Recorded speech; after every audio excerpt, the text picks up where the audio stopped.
ప్రియమైన దేవుని పిల్లలారా, ప్రభువైన యేసుక్రీస్తు వారి పేరట మీ అందరికీ వందనాలు. ప్రభువు పేరట మీ అందరికీ శుభములు, దీవెనలు కలుగునుగాక. ఈ ఉదయకాలం పరిశుద్ధ గ్రంథము నుండి దేవుని వాక్యాన్ని చదువుకుందాం. హెబ్రీయులకు రాసిన పత్రిక 11వ అధ్యాయం 31వ వచనం చదువుకుందాం. విశ్వాసమును బట్టి రాహాబును వేశ్య వేగులు వారిని సమాధానంగా చేర్చుకునినందున అవిధేయులతో పాటు నశింపకపోయెను. దేవుడు తన మాటలు మన కొరకు దీవించునుగాక. ఆమేన్. ప్రియమైన దేవుని పిల్లలారా, దేవుడు ఉన్నాడని నమ్మినంత మాత్రాన విశ్వాసం ఉన్నట్లు కాదు. చర్చికి వెళ్ళే వారికి విశ్వాసులు అనిపించుకోవడంలో అర్థం లేదు. దేవుని కోసం ప్రాణాలు ఇవ్వగలిగే స్థితిని విశ్వాసం అంటారు తప్ప, దేవుణ్ణి నమ్మితేనో చర్చికి వెళితేనో విశ్వాసం ఉన్నట్లు కాదు. దేవుని కోసం మనం ఏం చేస్తున్నాం అన్న దానిని బట్టి, అనగా విశ్వాసపు క్రియలను బట్టి మన విశ్వాసం కొలవబడుతుంది. మనం దేవుని కోసం ఏం చేస్తూ ఉన్నాం, మన కోసం దేవుడు ఏం చేస్తున్నాడు అనేది క్రియలతో కూడిన విశ్వాసం. విశ్వసించడం అంటే దేవుడు మనకి మేలు చేస్తాడని నమ్మి ఆయన మీద ఆధారపడి జీవిస్తేనే మన విశ్వాసానికి ఒక అర్థం ఉంటుంది. చాలామంది దేవుడు ఉన్నాడని నమ్మి చర్చికి వెళ్తారు, బైబిల్ చదువుతారు, ప్రార్థన చేస్తారు, కానీ దేవుని మీద ఆధారపడి జీవించరు. కష్టకాలంలో దేవుని మీద కాకుండా మనుషుల మీద ఆధారపడతారు. ఇది దేవుని విశ్వసించటం ఎలా అవుతుంది? విశ్వాసులకు తండ్రి అయిన అబ్రహాము మొదలుకొని అనేక మంది విశ్వాసులను గురించి, వారు చేసిన కార్యాల గురించి లేఖనాల్లో రాయబడింది. రాహాబు కనానీయురాలైన ఒక అన్యజాతికి చెందిన పాపపు జీవితంలో జీవిస్తున్న వేశ్య అని.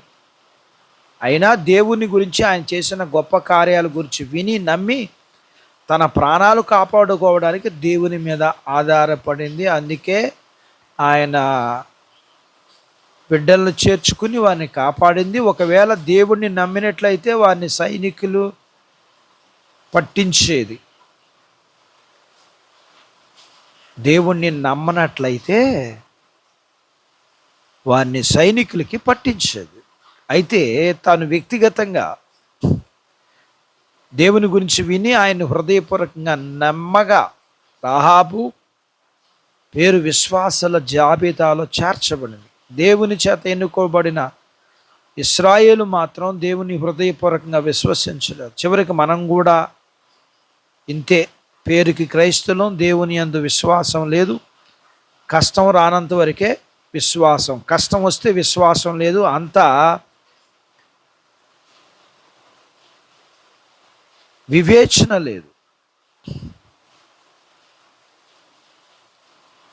విశ్వాసమును బట్టి జీవించిన వారు కారు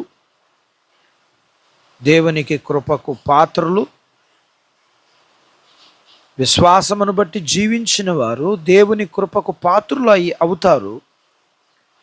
విశ్వాసమును బట్టి దేవుని బిడ్డలు శ్రమలను సంతోషంగా అనుభవించి దీవింపబడ్డారు. అటు భాగ్యత దేవుడు మనకు దయచేయునుగాక. దేవుడు తన మాటలు మన కొరకు దీవించునుగాక. ఆమేన్. ప్రార్థించుకుందాం. నాతో పాటు ఏకీభవించండి. మమ్ములను మిక్కిలిగా ప్రేమించిన మా ప్రియ పరలోకపు తండ్రి, మీ పరిశుద్ధ నామమును బట్టి మీకు వందనాలు. ఉదయకాల సమయంలో మీ పాదాల దగ్గర మీ లేఖనాన్ని మేము నేర్చుకోవడానికి సహాయం చేశారు. నేర్చుకున్న లేఖనపు సత్యాన్ని బట్టి మేము కలిగి ఉన్నది విశ్వాసం కాదని, విశ్వాసం అంటే ఏమిటో మీరు మాకు నేర్పించారు. మిమ్మల్ని నమ్మి మీ మీద ఆధారపడి మేము మీ కొరకు జీవించటం, అలాంటి విశ్వాసం కలిగిన జీవితాన్ని మా అందరికీ ఇవ్వండి. మీ పిల్లలను దీవించండి. చిన్న బిడ్డలను, యవనస్తులను, వృద్ధులను, స్త్రీలను, పురుషులను దీవించండి. వారి చదువుల్లో, ఆరోగ్యాల్లో, ఉద్యోగ ప్రయత్నాల్లో విజయాలు ఇవ్వండి. ఉద్యోగాలలో ప్రమోషన్ ఇవ్వండి. చేతి పనులు, వ్యాపారాలు, పొలాలు, పశువులను దీవించండి. వివాహాలు కాని వారికి అవ్వటానికి సహాయం చేయండి. గర్భఫలములు లేకున్న వారికి ఇవ్వండి, గర్భం కలిగిన వారికి సుఖమైన ప్రసూతి ఇవ్వండి. ప్రసూతి అయిన తల్లి పిల్లలకు ఆరోగ్యాలు ఇవ్వండి. మీ పిల్లల అవసరాలు, సమస్యలు, బలహీనతలు, రుణాలను మీరు తీర్చమని, మీ పిల్లల్ని మీరు ఆశీర్వదించి మీరు సిద్ధపరిచిన ప్రతి పరలోకపు భూ సంబంధమైన దీవెనలకు పాత్రులుగా చేయమని యేసు ప్రభు వారి పేరట స్తుతించి ప్రార్థించి అడిగినవన్నీ పొందుకొని ఉన్నాము తండ్రి. ఆమెన్. దేవుడు మిమ్మల్ని దీవించునుగాక. ఆమెన్.